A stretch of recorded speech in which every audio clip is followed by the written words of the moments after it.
नमस्कार today flash news को स्वागत करुच्ची मु अमूल्य जेना। आसंतु देखिबा आजिर फ्लाश न्यूज।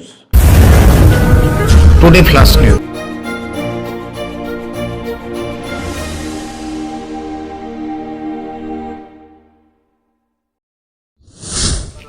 पुरुष शून्य गाँव युवक मान पुलिस उठाई नहीं पाखापाखि आम जब कह 30 रु अधिक युवक उठाई भंजनगर थाना अंतर्गत शार्दूल ग्राम चोरी अभियोग युवक को पिटी पिटी हत्या।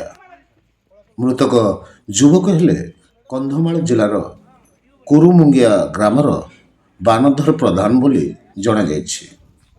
पुलिस खबर पाई ग्राम रे पहुंची गुरुतर अवस्था युवक को उद्धार करी भंजनगर मेडिकल रे भर्ती करथिले, किंतु सेठरे डाक्तर मृत घोषणा करछन्ती।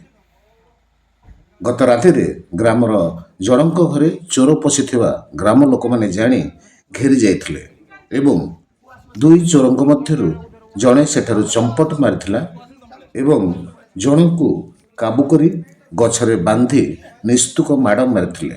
खबर पाई पुलिस गुरुतर अवस्था थिबा युवक को उद्धार करी मेडिकल रे भर्ती करथिले।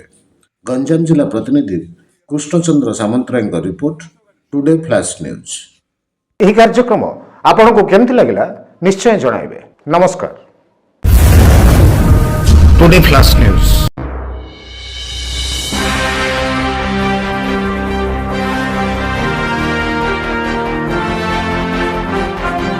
Hi friends, please like, share and subscribe Today Flash News.